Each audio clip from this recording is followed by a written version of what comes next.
welcome to a very special edition of The Late Show. I'm not suggesting the other late shows are not special, but we have a very special guest, the first time ever on Revelation TV, Dr. Juergen Buehler, the president of the International Christian Embassy, Jerusalem.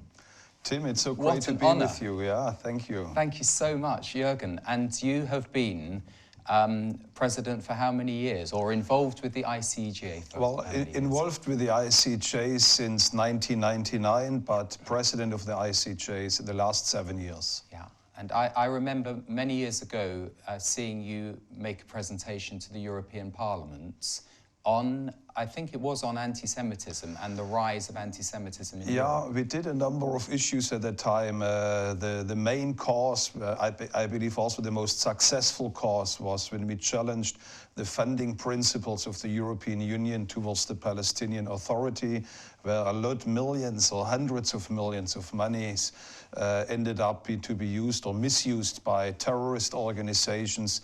And we challenged the European Union, and it actually did lead to another approach and attitude towards how to use the funds given to the Palestinian authorities. And just roughly how many years ago? Because that will clock when we last met. I believe this was more than 10 years ago, yes. Wow. Yeah. Wow.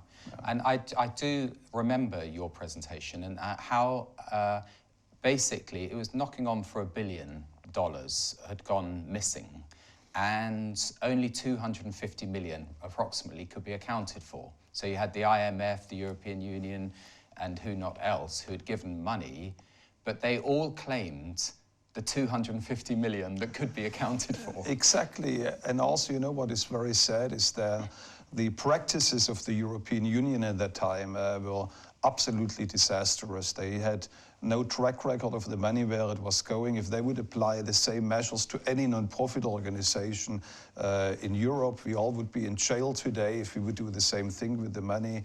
So the money disappeared basically in nowhere, and the European Union knew about it, and somebody challenged at that time Chris Patton, who was the in charge for the Middle East affairs and for all the negotiations. He said, I need an investigation like a hole in the head. Exactly, exactly.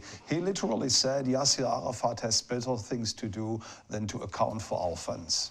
Yeah, it's absolutely shocking. Yeah. That's but great. praise God, we could challenge it, and there was a sequence of changes that followed now. It's still not perfect, but it's much better than it used to be. Great introduction. Now, Juergen, you're in London because of our great event last night. I shouldn't really fix exactly the timing of this interview, but the Royal Albert Hall, you came all the way from Jerusalem and gave a very stirring speech. Well, thank you. For me, this was, I believe, maybe the event of a lifetime, you know, to speak at the Royal Albert Hall, which is, I think, not only in the United Kingdom, but worldwide, one of the most prestigious halls. And of course, to commemorate 100 years of the Balfour Declaration. This is a once-in-a-lifetime event. And for me to be part of that yesterday and to be able to have the honor to address the audience was an unforgettable moment. And I believe, you know, what I said yesterday, the United Kingdom, this very nation here, they played a very unique role in the establishment of the State of Israel. There was no other nation that was so significant like the United Kingdom when it came to the establishment of Israel. And what I shared yesterday, you know, I believe there is a Cyrus calling upon your nation, where God used the United Kingdom at this time, around the turn of the century leading to 1948, like no other nation, to help to birth the State of Israel. And even yesterday, sitting there and seeing maybe 3,500 people being in the Royal Albert Hall and repeating that statement, we are standing with Israel, I'm absolutely convinced that God is going to bless your nation and that there are still great times ahead, because God is going to honor that you were standing with the nation of Israel. Because when we go back 100 years ago, it wasn't a foregone conclusion. It was against the grain of history to have 10 members of the war cabinet who had a Christian background, yes, who were philo-Semitic. The grain of history, sadly, is that Christians have been hostile to any concept of a Jewish homeland and saw the Jews as a symbol of judgment. And I believe, again, this makes the United Kingdom so unique because you do have a track record in the United Kingdom going back to the Puritan revivals where leading theologians had an understanding that God is one day going to restore the Jewish people. And we saw this so brilliantly yesterday with the reenactments of Charles Spurgeon and Bishop Ryle, and there were many others which could have been named, like John Wesley and many other great leaders of this country, which had a vision that one day God is going to restore the Jewish people back to a physical homeland, the land of Israel.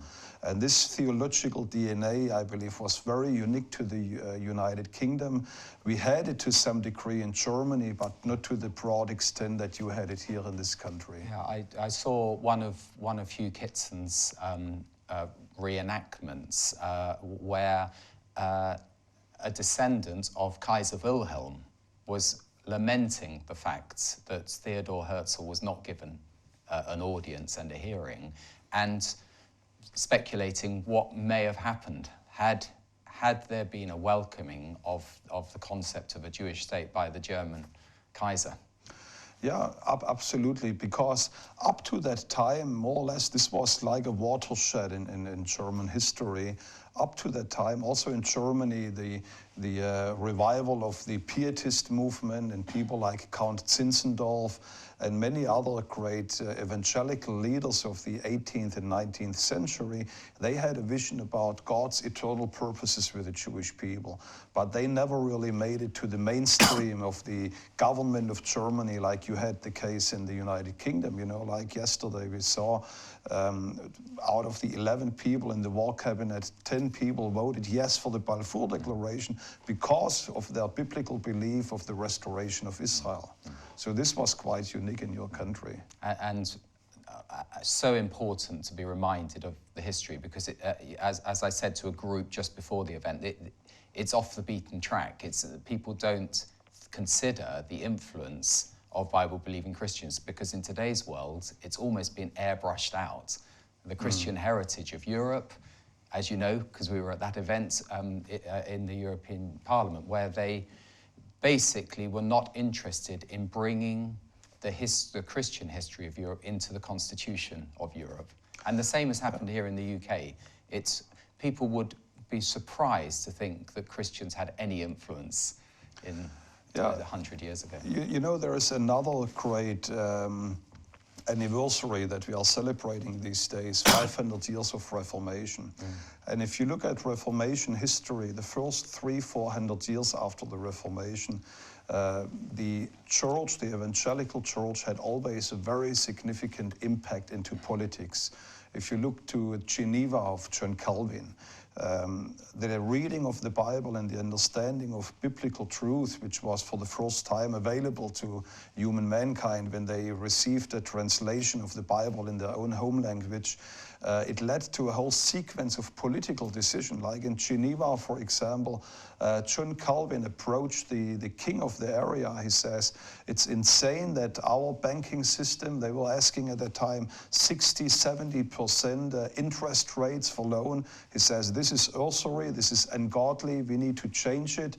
And because of the influence of John Calvin, they changed it to 5%, and it was fixed all across the country for almost 400 years. It was only changed in the last century, and this was the backbone of the Swiss well-known banking system.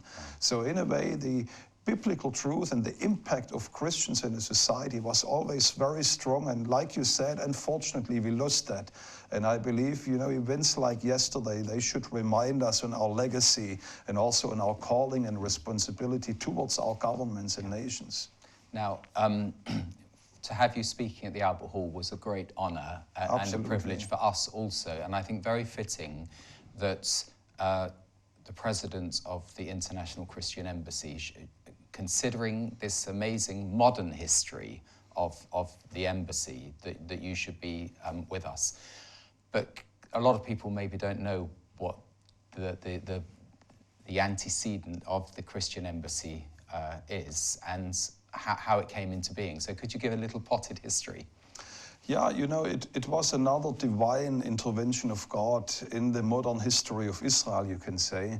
when in 1980 the Israeli parliament, they made a law. It was in the outset of the Six-Day War, when Jerusalem was being reunited. Another jubilee this year, 50 years of a united Jerusalem. And in 1980, the Israeli Knesset reacted to this new political reality of a unified city, and they passed a law which was known as the Jerusalem Law, which stated that Jerusalem is the undivided and eternal capital of the state of Israel.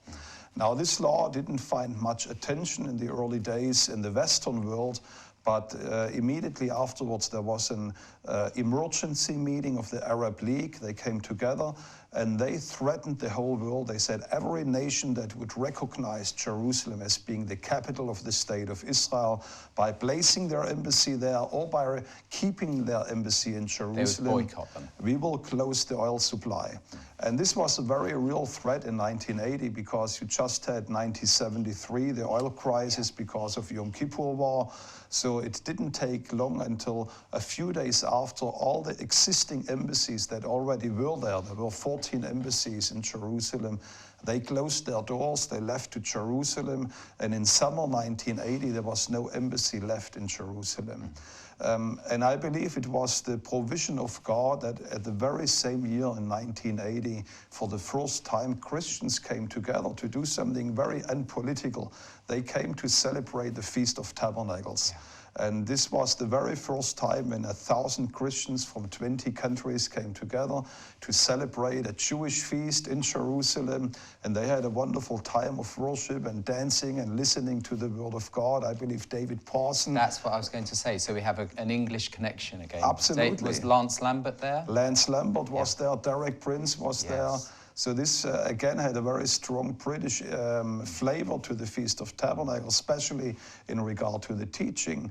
And the leaders, the people I just mentioned, and other people from 20 nations, they witnessed how all the embassies left Jerusalem and how the Jewish people left desolate and left abandoned by the world community.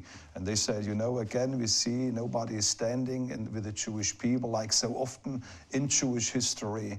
So the leadership of the Feast of Tabernacles at that time says, well, we want to set a point, and if all the nations are leaving, we want to establish an international Christian embassy in Jerusalem, not representing our government, but demonstrating to the nation of Israel that there are Bible-believing Christians all around the world which rejoice in Jerusalem being the capital of the state of Israel and showing their favor and their support to the state of Israel. So this was the birthing hour of the ICEJ in 1980. Now, as you've mentioned David Pawson, I remember as a kid these little cassette tapes listening to the ministry, and I think I may be wrong, but quoting and who is very wrong to misquote David Pawson. if you've ever got the lash of his tongue. I just saw him a few days ago. So actually. I'm just going to risk it. Yeah. But I think I remember him saying on this tape that for him, you know, the story and the promises concerning Israel are integral to his Christian faith. And he's basically put a challenge. He wondered if Israel were wiped off the map, you know, would it affect the faith of many Western Christians? So it was a challenge out there. And I think it's quite telling, because many just completely ignore that whole section of the New Testament and the Old Testament scriptures. And Lance also, again, Lance isn't around now because he's gone to glory, I think, last year. We miss him greatly. But I think he said that he was reading from Romans 11 of how their fall, you know, meant the reconciliation of the world. And I remember him saying, we have an obligation. Therefore, we have an obligation as Christians, because we have a debt. Yes. And that's not even considering the way Christians have treated the Jews through the church era. Yeah. Well, I think this is exactly what drives us as Christian Embassy. And you know what is so encouraging to me, and you know, you are absolutely right regarding the past of Christian history, except of a few countries like the United Kingdom, the vast majority of Christianity hated the Jews. They persecuted them almost wherever they found them. And you see today a major shift in Christianity today. There's almost like a revival for Israel taking place around the world. And this is the exciting part of our work today, that out of this little group of Israel supporters in 1980, today we have branches in more than 90 nations. We are reaching with our publications and TV work more than 170 nations around the world. We have every single month prayer groups, churches, individuals for more than 130 nations praying with us. And some of those nations are Saudi Arabia, the United Arab Emirates, where God is doing an amazing work among the Arabs. And as they are getting saved from Islam, they receive a heart from God for the Jewish people, and they pray every Sunday for Israel. So there is an amazing revival taking place. I always say, wherever you see the Spirit of God moving around the world, there you see also God is placing a heart for Israel into the heart of those people. And we have the great privilege today. We don't have to convince really those nations. It's almost like we are just bringing in the harvest of their support, and we are consolidating it in Jerusalem to demonstrate it to the nation of Israel. So, of course, God's doing a great work, but my role is partly to throw in the other side. And certainly in the UK, even in the evangelical world, there's still a residual hostility and prejudice. I think subliminal concerning the Jewish people, but very overt hostility to the political entity called Israel. And there is a theological base to it. So we talk about replacement theology, but it's how that works out into this very strong Palestinian narrative that really because they're the Christians, let's say, they are more entitled to the land than the Jews.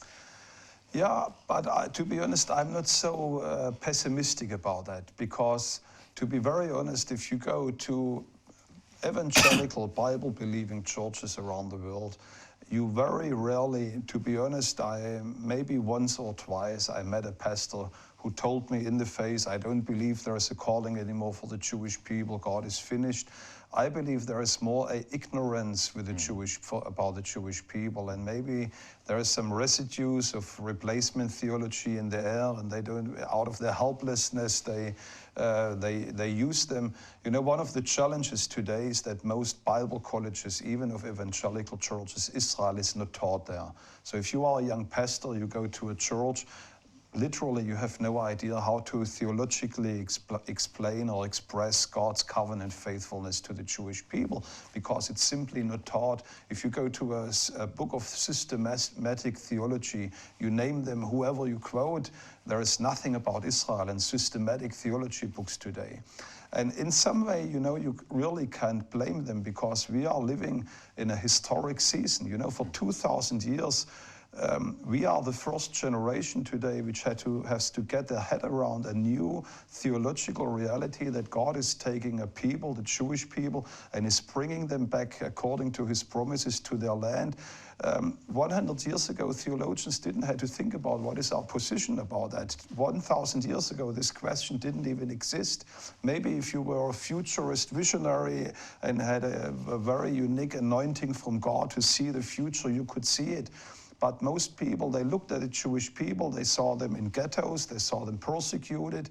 And I think if you really didn't carefully study the Bible, it might have been very easy to come to the conclusion and say, well, maybe God is finished with them.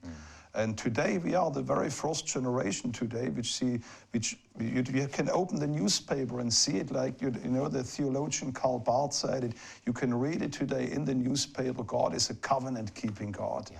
And I think our challenge today, your and my challenge, is how can we reach the theological institutions today to make this great work of God in our day part of the theological education of the future theologians and pastors of our world. Yes, so let's drill a little bit further down, because they would caricature our position as, I say you know, it's, yes. There's a broad spectrum of people who support Israel. But they would caricature it and say, well, it's millenarian. You're really just trying to welcome all the Jews so that they can be slaughtered in some apocalyptic, you know, Holocaust. Could we answer that one? Then the other one, I may as well just pop in for you to consider as well, is others would say, well, you're preaching another gospel. It's a sort of dual covenant. So you're actually saying that people can get to the Father other than through the gospel route of the Lord Jesus. Well, to answer your first part of the question, what people many times misunderstand about Christian Zionism is that they equate it with Darbyism or John Darby and dispensationalism. And what we have to understand, the roots of Christian Zionism, they go far further back than just the dispensational teaching. As a matter of fact, the Puritans, which believed in a future restoration of the Jewish people, they have been post-millennialists. They didn't even believe in a millennia, but they believed God would bring them back to their physical homeland. So actually, to believe in the covenant promises of God has nothing to do if you are pre or post or mid or whatever millennialist, but it actually is just an understanding that God is a covenant-keeping God. And that's what I always try to explain also to our people. We are not driven by biblical prophecy, but we are driven by the covenant faithfulness of God. That if God makes a covenant with the people, then we as believers, we know that God is keeping that. And that brings us back to, what David Pawson said. What would be our effect if the Jewish people would be wiped out as a church? Many Christians might say, well, it doesn't affect us too much, but I believe it would vastly and greatly affect us. If God would abandon the Jewish people, there would be no guarantee today for the church that maybe one day God might abandon the church also. But our word tells us that even if we are unfaithful, he still remains faithful and keeps his promises.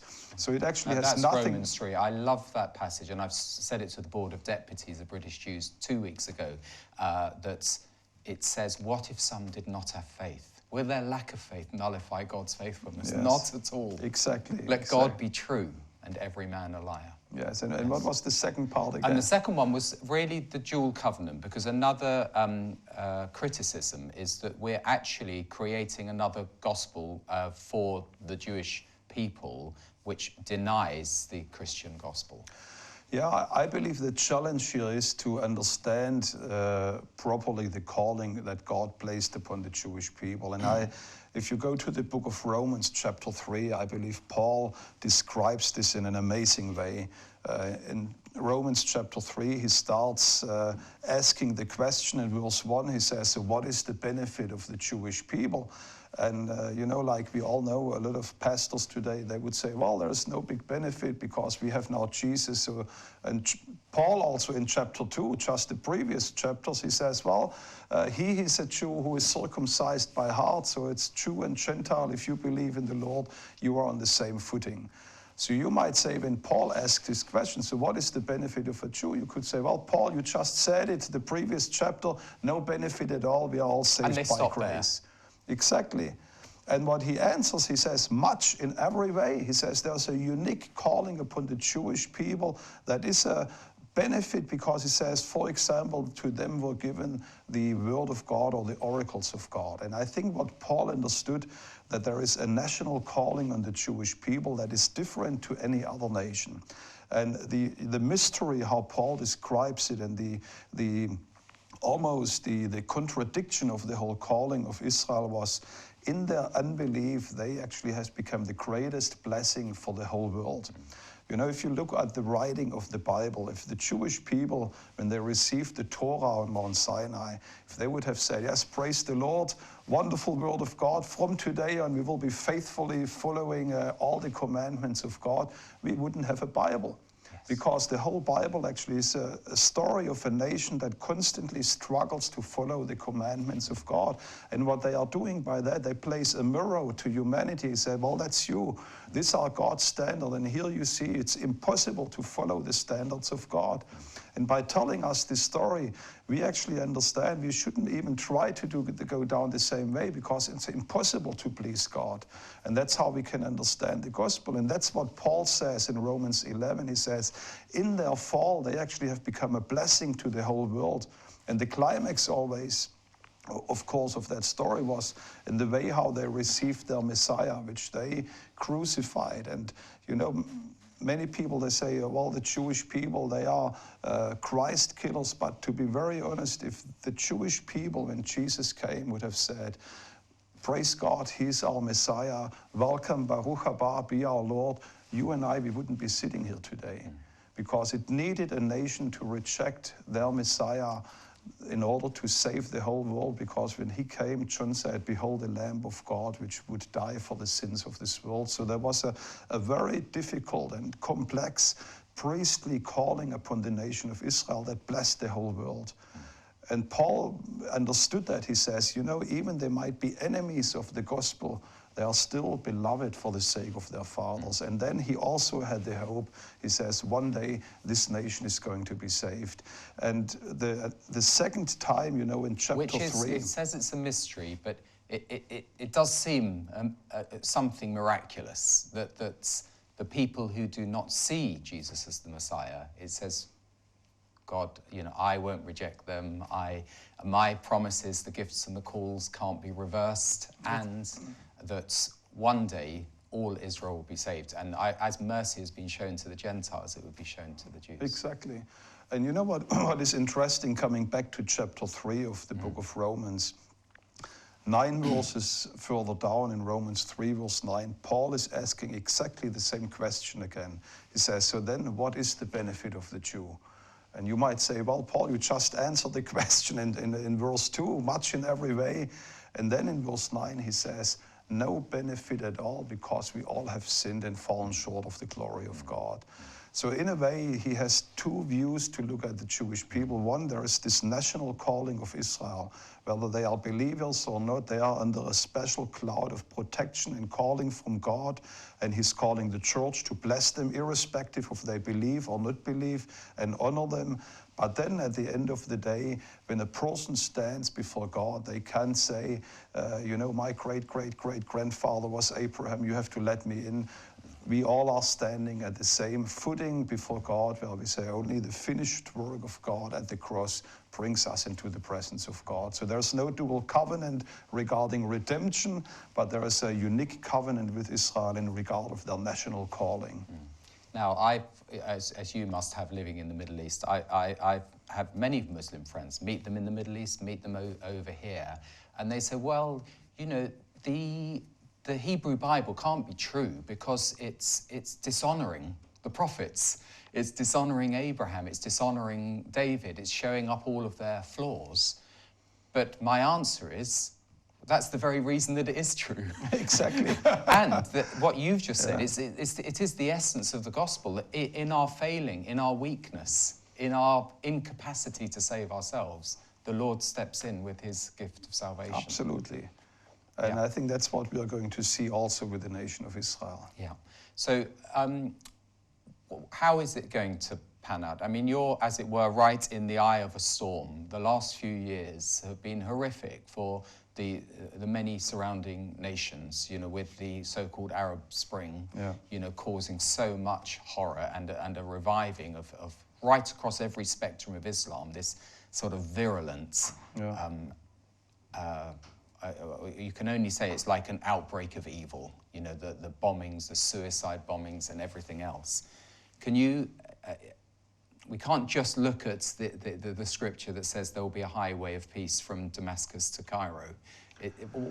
How do you see it, looking at the situation today? Well, I believe Isaiah 19 actually is a guiding principle in what we are seeing today. Because if you go to Isaiah 19, that is where he speaks about that highway, it actually starts off, the Lord is coming into Egypt. And you know, when you think about the Lord coming into Egypt, you think about revival and great meetings or whatever.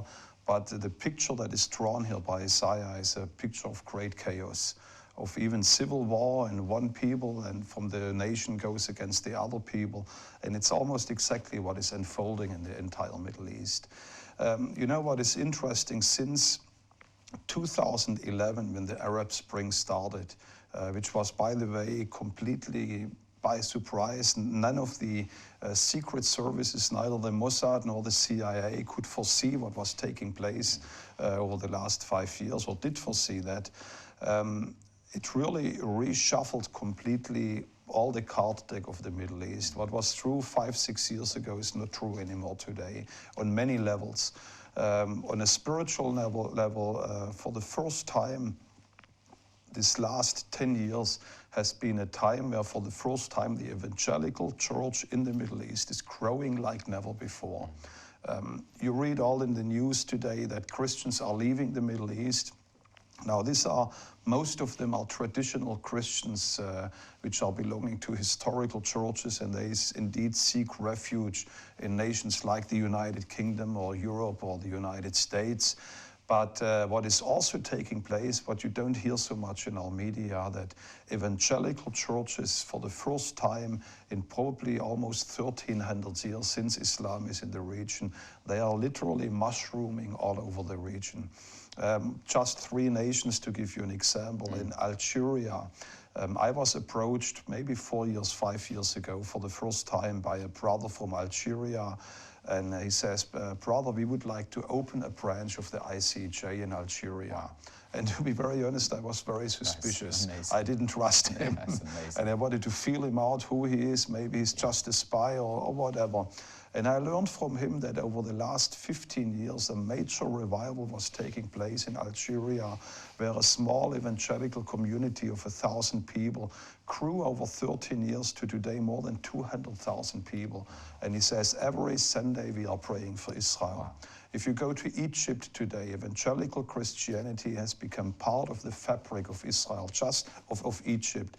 Just a few days ago, the Evangelical Advisory Council of President Donald Trump visited President Sisi. They just returned actually today, and they had a one-on-one meeting with him. I don't know what they exactly discussed, but the fact that this meeting is taking place shows you there is a new attitude towards the church. You hear of violence from radical Islamic groups that are burning the churches, but at the same time, evangelical Christianity is growing dramatically. There are millions of believers today in Egypt. And for me, the nation where I'm getting most excited is the country of Ahmadinejad, the country of Iran. Wow.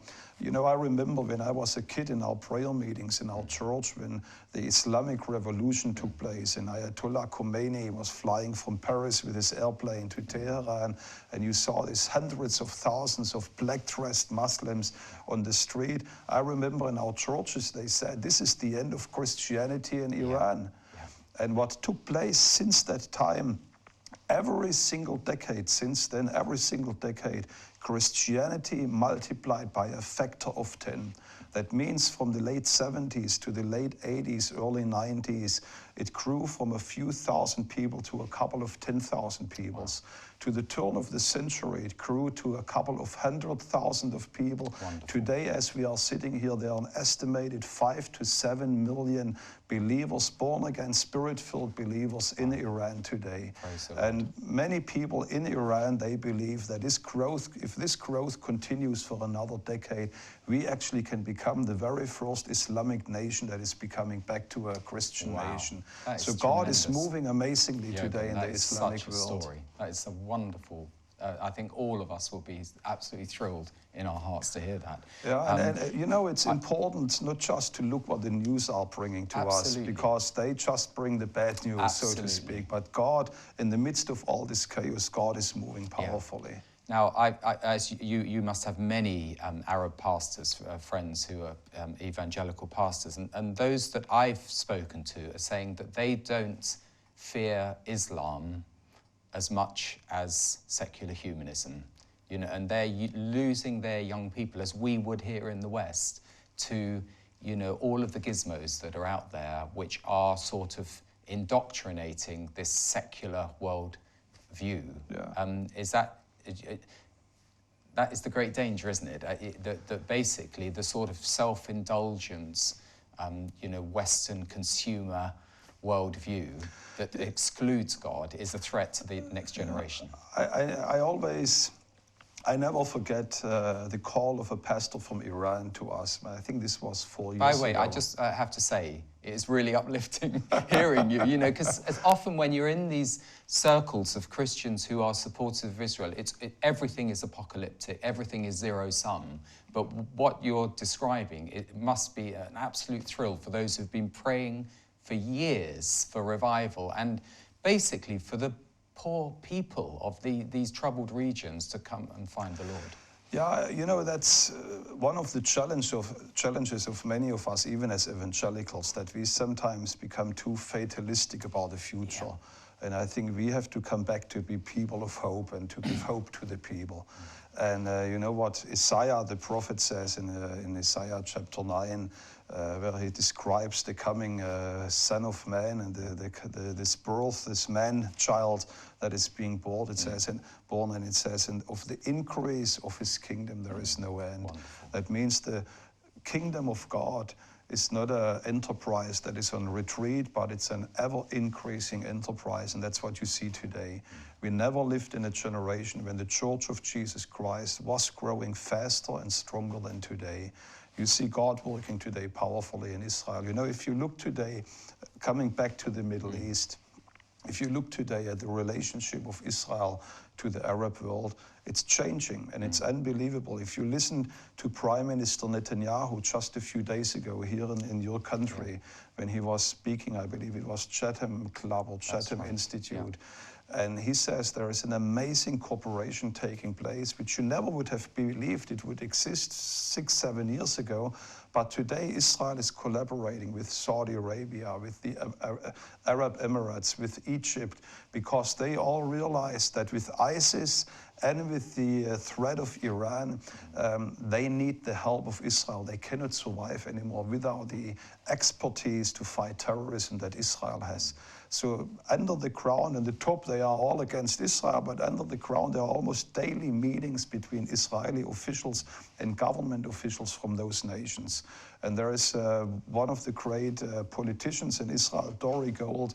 He says there is still a thin layer of ice between our nations on the top, and if you look at it, it seems all frozen. But he says, let me tell you, under this layer of ice, there is a lot of warm water flowing today. Wonderful. And so even Jordan today, publicly they might denounce Israel because they are afraid of their own safety, but under the ground a lot of collaboration is taking place. So there is a major shift. I mean, Jordan has been blessed since that's sort of Rabin, you know, King Hussein peace treaty. And there's been a lot of, as you say, a lot of cooperation, hasn't there? Yeah, and it's expanding today from Jordan also to many of the other nations. You know, if you looked at the last conflict in Gaza, where Hamas started to, I think they were shooting some 10,000 missiles on Israel. And the European Union was very critical on the response of Israel. If you read the press and the media in Egypt, it was much more favorable than the European media. And I thought, well, who would have ever thought that this would happen one day? And even from a government level, they said, well, Hamas is a terrorist organization. And one of the imams even says, we pray for the success of Prime Minister Netanyahu, that he can get rid of this evil of Hamas. So there's a whole change. It's not penetrating every area of the society, but you see major cracks taking place today in the Islamic world. So we've covered the world, but we haven't spoken about Juergen. And it would be great to, I think it's wonderful that we have a German, as it were, running the Christian embassy. And there's a great history of English and German interest in the Middle East. Yes. And if I'm right, the first church that was built was actually had both a German and an English element to it. Exactly. But Christchurch in the old city was a German British enterprise. Yeah, and as people know, my wife is German. My kids, we've managed to get them German passports. Well, maybe that's why this interview is going so well. It seems to be working. But the only problem is I can't get a German passport because I've got to live there for 2 years. Yes. So I don't know how that's going to work out. But just tell us a little bit about your own life and your own Christian journey and your family. And yeah, you know, I'm the son of a German Pentecostal pastor. I always wanted to be a pastor like my father. I got saved after, I always say, after a very sinful and wild radical life I got saved when I was 6 years old. Oh no, my sin and radicalism, got me up to my teens, but then I was sorted. And the hand of God was, looking back, I felt always was in my life, and I wanted to be a pastor.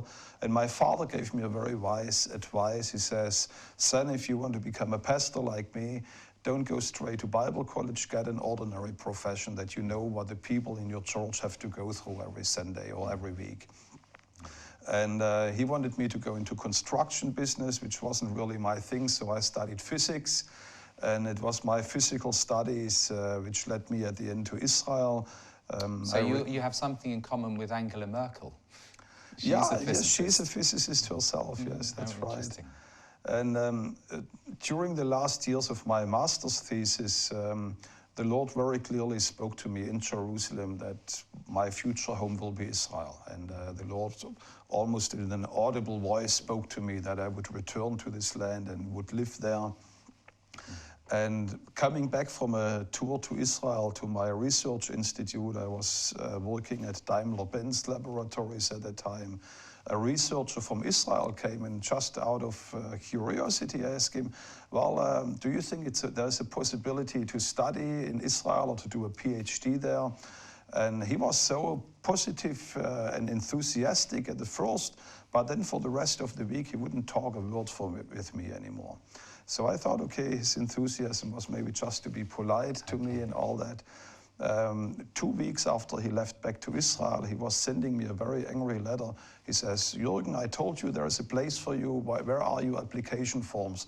I have a PhD position for you at the Weizmann Institute of Science. And this led my wife and us, we just got married. And literally the day after our wedding, we moved to Israel. So I always say we have 24 years of honeymoon in Israel. The day after my wedding, my wife went back to work and I went to Israel. So we both went together to Israel. She was working in a hospital. I did a PhD at the Weizmann Institute of Science. And after I was finished with my PhD, the Lord reminded me on my desire to go into ministry. And I felt the Lord telling me, now is the time to go into ministry. This was 1999, and then I joined the Christian Embassy and started as an ordinary volunteer, filling up envelopes with mailing and doing translation work and all that. And I never thought one day I would be the president of the organization.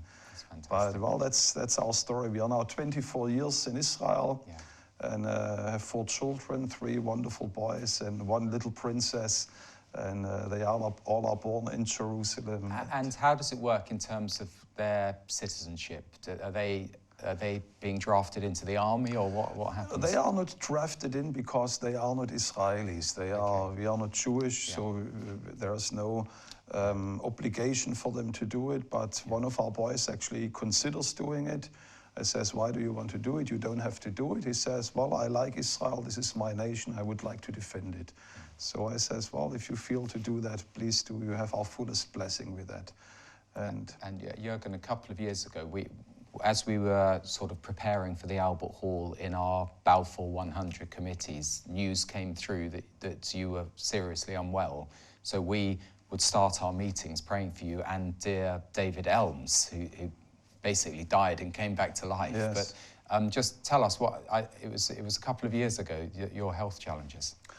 Well, exactly 2 years ago in November 2015, I went to the hospital. I thought it's a routine checkup, and the routine checkup took a few days.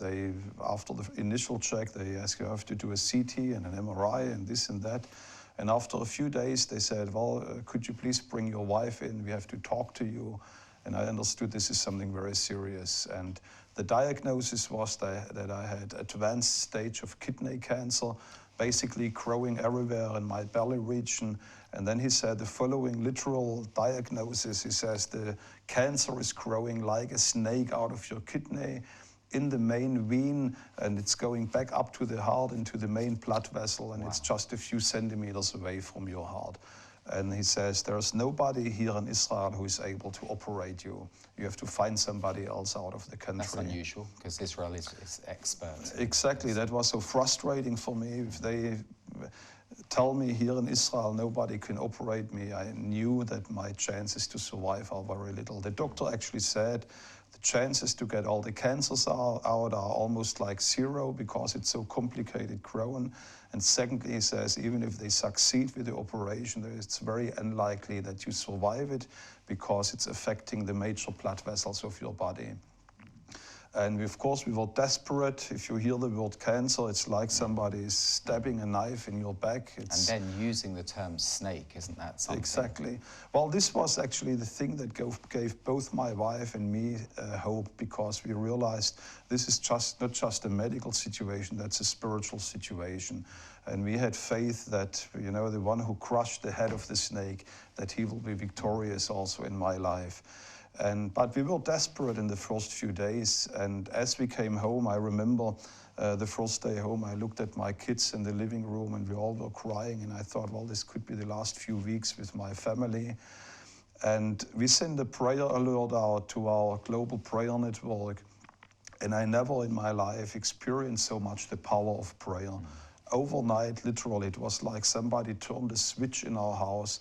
The atmosphere in our house completely changed. There was suddenly a peace. I, for the first time, really understood what it means, what Paul says, to have peace beyond our understanding. I should be freaking out, I should be panicking, but suddenly there was this peace and confidence in the whole family, even reaching our children. They said, Daddy, we know God is going to heal you. And what we did for 2 weeks, we had prayer meetings in our home. And those prayer meetings, we invited pastors from all the country coming to our place. They were some of the most powerful prayer meetings I remember. Pastors even in Israel, they told me, said, Juergen, we felt the presence of Jesus so powerful with you like never before here in Israel. And for me, the struggling part of that was I knew that Jesus was with us in those prayer meetings. But other people got healed, but nothing happened to me. Yeah. And sometimes I cried out to the Lord. He says, Lord, I know you are here. Why don't you just touch me? I know just one touch from you can sort out all the situation. I had to go at the end to Germany, being operated there. I almost died on the operation table. They gave me 25 units of blood. I went to coma. Most of my internal organs stopped operating. And the doctor told my wife, if the organs don't come back, your husband will not survive. And then the miracle set in. Within 24 hours, all the organs came back, operating perfectly. After 8 days, I was leaving the hospital. 2 weeks later, I was flying back to Israel, and I was visiting the doctor, and I never forget the face of the doctor when I saw him. His eyes went up like big ping pong balls, and his chin dropped. And he looked at me, and then he jumped up from his chair and he said, Juergen, you are alive. That's and fantastic. I realized for the first time he actually didn't have any hope for me to come back alive from Germany. And whenever I go today to the doctors in Israel, they say, Juergen, this is a miracle. Even one of the chief surgeon in the hospital where I was diagnosed, they said, we had a doctor meeting about you, I remember that, and we discussed it, and we all said, you are inoperable, you are a hopeless case. And he said at least 5 times that you are sitting here, this is a miracle. And I said, yes, that's what it is. And you know, the message what I even have to the viewers today is that in heaven there are no incurable diseases. That what is impossible for man, and when the experts of this world tell you there is no hope, there is always hope with Jesus. And maybe even if you watch today and you feel you are in a hopeless situation, God can touch you even right now as you are watching that. We have a powerful and a miracle working God. Thank you so much. And the viewers are out there, they believe it too. So we've been talking about Israel and how God has brought life from the dead. Yeah. He can do it. And absolutely. The whole point is about faith. You know, in Romans 4, while we were on Romans, Abraham believed in the God who calls everything out of nothing, calls things that are not, and gives life to the dead. Exactly. He gave it to Sarah's womb, life from the dead. Amen. He brought life out of inanimate rocks. Yeah. And he can do it in our own mortal bodies. Absolutely, and he can do it with everybody. Yeah, that's really... Well, that's just such a wonderful story, and I just... the mention of the snake makes... Folks, we've covered quite a lot of theology today, but in churches, it's not often taught the nature of evil and the fact that there is the adversary of God. Of course, he's been defeated, but he still has great influence. And the greatest influence is people ignoring his presence. Absolutely, yes. And his ultimate objective is death. Yeah. And I think, you know, one of the lessons I walked out of my personal crisis was that I do believe that we are entering into a season where the church is called into battle. I do believe it's a season of challenge. You know, when I got sick, like you said, David Elms, just a few weeks afterwards, he had an aneurysm and he was facing death. The doctors have given up on him. They said there's no way how he will come back today. He was with us yesterday at the celebration. He's a picture of health. We had at the same period, within a few months, another incident in India where our national directors not only survived the gas explosion, he had significant burns from the head down to his feet. The doctors gave him no hope. They said, even if you survive it, it takes months for you to heal. After 8 days, he left the hospital. Today, if you see him, there is no scar on his body. The doctors took pictures. They said, we have never seen something like that. And I believe we are in a season, you know, where there are major shifts taking place with Israel, with the church in the Middle East. It's a battleground, but I believe God is calling us as a church into this battle, and he wants us to overcome in this battle and to come out victoriously. We might end up with certain wounds and we might end up with certain scars, but we are serving a victorious God. Like we said in the beginning, of the increase of his kingdom, there is no end. And I think the challenge for us is to engage in this battle, especially for us in the Western world, because we are living such a comfortable life where we don't really need to pray and intercede for many things because we have our health insurance, we have a luxurious life. But I haven't even got a pension. Most people are not in that situation. Yeah. So I believe God is challenging all of us into a new and deeper life, to walk with him and to fight the battles of God. And I believe with this we will even see great things in our Western countries. And the first battle is spiritual, isn't it? And to Absolutely. recognize that, as the Lord said, you must be born again. Yes. Flesh gives birth to flesh. That sums it up, and spirit to spirit. And unless your spiritual eyes are opened, you're not going to be able to address all the challenges of the material world. Yes. Yeah. Juergen, we've got a couple more minutes. We've pretty well covered most of the bases, but you've given a wonderful testimony to the folks, and we'll have many Christians who are also facing health challenges. We have, of course, the global challenges, we have the moral challenges, we have the financial challenges. What do you think, if folks are going to take something from this interview for prayer, I won't say just one, you may have a couple of things that you think folks back at home should be really praying about at this time? I think number one, we need to return to an outlook for the future with hope. Too many Christians today, they look at the end times and they just look at the negative and the dark side of prophecy. And they just see, well, there's coming the falling away, there's coming the Antichrist, the anti-Christian system and all that. And if this is all what you have for the future, you automatically withdraw yourself and you seclude yourself maybe to little church groups and prayer groups, and you feel, well, there's no hope for my nation, everything is going down the drain, so why should I bother to get engaged? And we need to be, as people, as the Church of Jesus Christ, we need to be an agency of hope. You know, coming back to Isaiah chapter 3 speaks about the watchmen. And you hear, I think it's chapter 22 it is, and he calls us as watchmen, what of the night, what of the night. And this is a calling, a call that I hear today from many Christians. Everything seems to get darker and darker, what of the night? And Isaiah gives a very powerful answer. The watchman said, yes, the night is coming, but also the morning.